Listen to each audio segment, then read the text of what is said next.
Hello guys, we are back with our next lecture. In this lecture, let us go through the next question. So this question belongs to GATE CSC 2005 guys.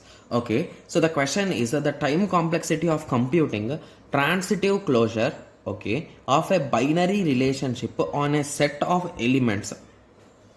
Okay, so now here our goal is to do transitive closure. So your first question will be, so what is this transitive closure? Okay, so basically if a particular set, so this concept belongs to sets guys.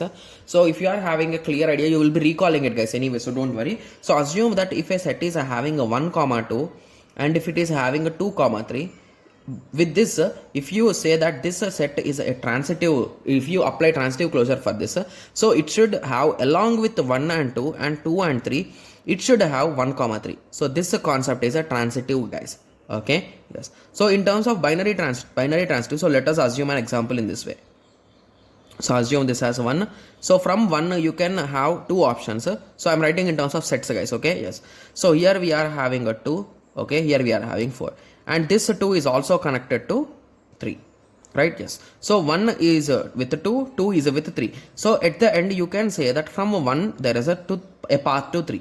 So this concept is called as a transitivity, right? Yes. So if A to B is existing and B to C is existing, indirectly you can say A to C is also existing. So just with the help of this small diagram, you can just get a glimpse of the shortest path concept, right? So if you want to identify whether there is a path from 1 to 3, how you can identify guys? So if you apply the single source shortest path at 1, single source shortest path at 1, you will get the distance from 1 to 4. So assume each and every vertex, each and every edge is of cost 1. So you will get from 1 you can go to 3 and 4, you will get here 1, here also you will, sorry, here you will get 0. So 1 to 1 is 0, here you will get 1, here you will get 2, and here also you will get 1.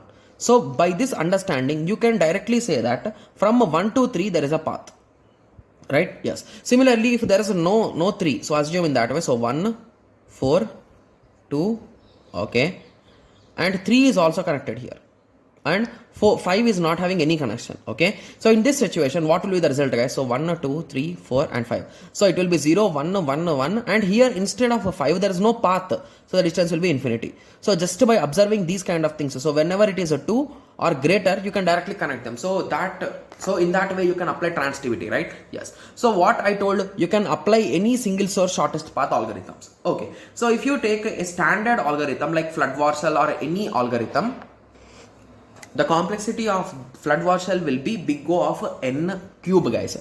So if we are having n vertices, it could go up to n cube guys, the complexity. Okay, so that is the reason why you can with that same concept you can solve this transitivity, right? So you can identify whether there's a path in between them, and you can say that these two are transitive, so that should also exist. So that is the reason why option D could be the correct answer guys. So it cannot be done in big O of n log n and n power 1.5. So just with this small understanding we were able to solve this question. Okay, yes. So I hope everyone got a clear idea like how exactly I have concluded the answer as a D. The main reason is you need to link the concepts guys. So whenever you are given any type of complexity question, please recall what are the algorithms which you have learned and their complexities. Okay, yes. So I hope everyone got a clear idea on this question. So in the next lecture let us continue with the next question. Thank you. Thanks for watching. Like, share and subscribe for more awesome videos like this. Thank you.